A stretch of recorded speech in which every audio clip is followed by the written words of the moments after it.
네, 이강을 건너님 오늘은 또 솔브레인을 가지고 오셨네요. 네, 매수 가격은 24만 2천 원에 비중은 20%입니다. 계속 하락하는데 이유가 있는지요? 손절해야 하는지 진단 좀 부탁드립니다라고 말씀 주셨어요.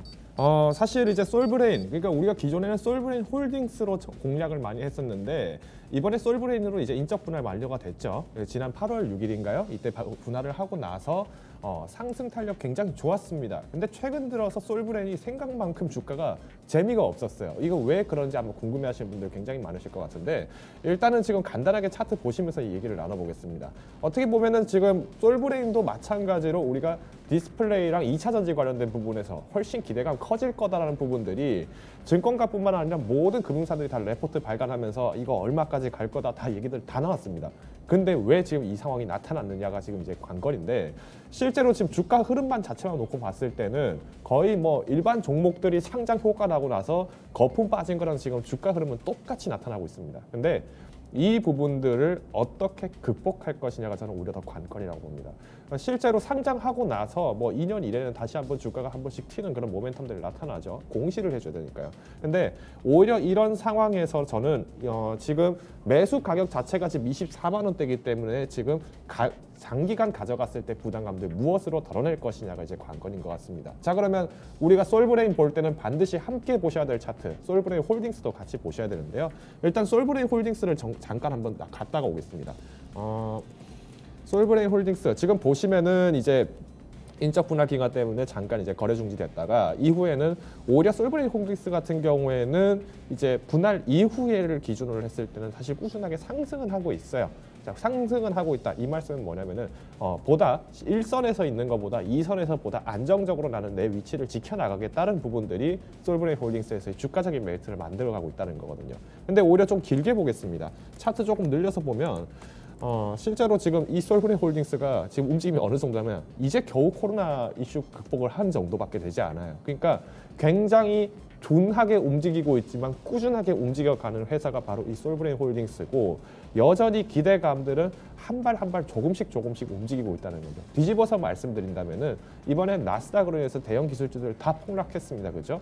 그러면 만약에 이 솔브레인 홀딩스도 마찬가지로 이런 기술주들이 움직였을 때 특히 이번에 KRX 관련해서 이제 뉴딜 지수가 나왔음에도 불구하고 이런 솔브레인 같은 종목은 또 편입이 되지 못했단 말이에요. 그러니까 시장에서의 집중은 오히려 편입됐던 종목들에서 반짝하고 들어갔다가 대형 기술주들 내려갈 때 오히려 더 낙폭들 한 번씩 키워갔을 때 구간들도 있었다는 거죠. 그럼에도 불구하고 지금 솔브레인 홀딩스로 봤을 때는 훨씬 더 탄탄하게 다져져 가고 있다는 부분을 좀 짚어드릴 수 있을 것 같고요.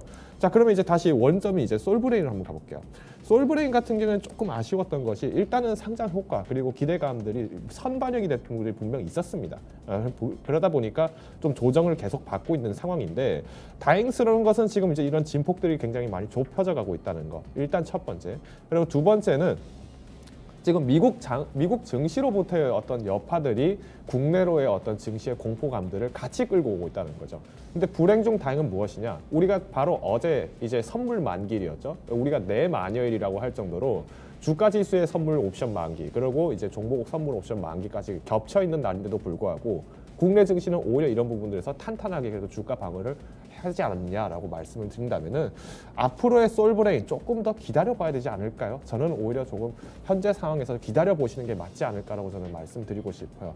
이유인즉슨 우리가 지금 2차 전지 관련된 부분으로 말씀을 드린다면은 다 무엇 때문에 2차 전지주 가지고 계신가요? 그렇죠.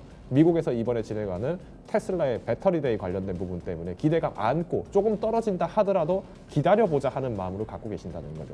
이제 문제는 디스플레이입니다.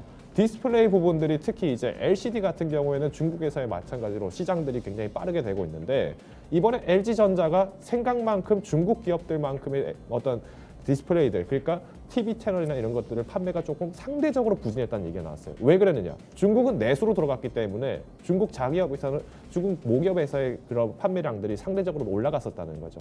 오히려 이런 상황에서 솔브레인 같은 경우 이런 화학 제품들을 만들고 있기 때문에 이번에 미국에서 중국을 제재하는 과정에서의 문제점들 이런 부분들의 리스크만 해지가 된다면 솔브레인 다시 한번 주가 올라갈 가능성 충분하게 있다고 판단합니다.